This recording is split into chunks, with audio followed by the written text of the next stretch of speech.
risk being directly tied to your income is a concept that I had never really thought about, but it makes a ton of sense, because if you're an employee, you take on essentially no risk, yet you get basically no rewards. And if you own the business, you are taking on a ton of risk. First of all, it costs money to shut a business down in most cases. Well, I think honestly, probably in every case. I don't know enough about business yet, but that's my guess.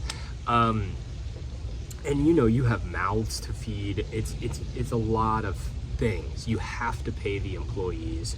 You don't get, if nothing's left over in the business, you don't get paid, and that's your responsibility. That's on you.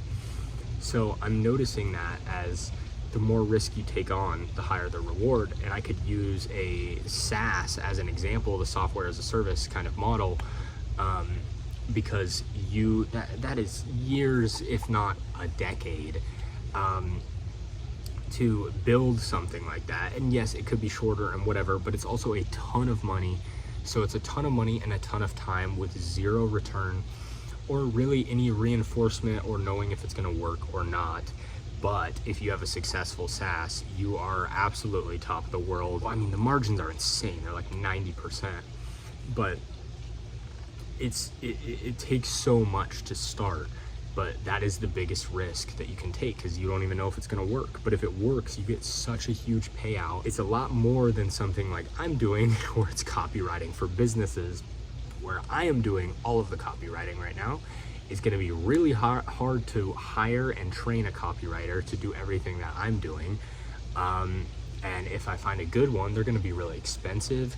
And it's not like I'm making a ton of money, and then my margins are not going to be as great. So that's kind of the idea.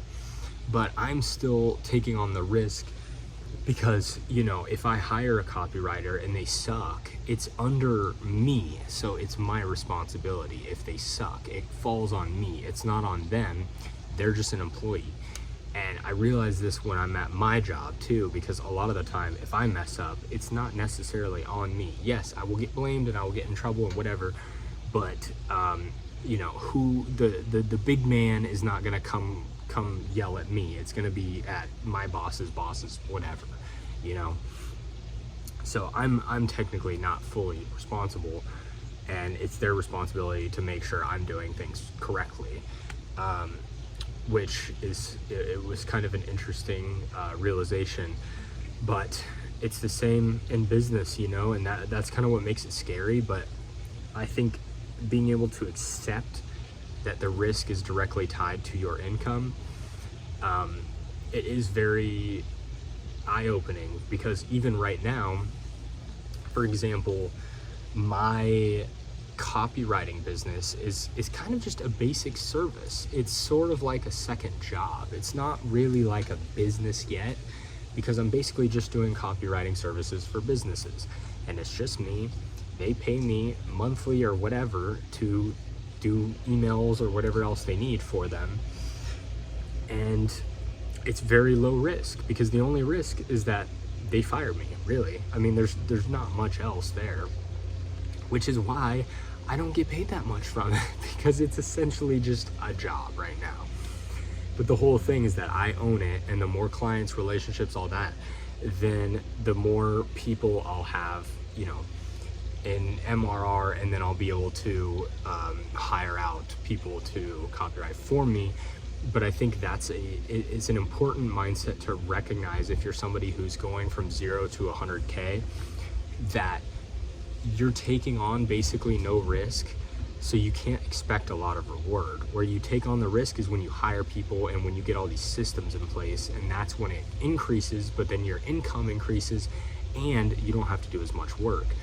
So it's very much the higher the risk and the reward, and they just keep going up together. And same with when you get huge, like Apple and Google, they get sued left and right by everyone. So their risk is huge, but they're pulling in more money than any of us can even comprehend. So it's useful, because 0 to 100K is where I would imagine a lot of us are at. If even 0, a lot of people are probably still debating on starting and things like that. But think of it like, oh, I'm starting a business, I should be making a ton of money. But it's like 0 to 100K, you're basically working a job that you just hope will eventually move into be something that you can hire out to someone else. Whereas a job, you're just doing the job. You're not going to outsource that job and then move up and, maybe you get promoted and whatever, but it's not the same, right? Everything is your call.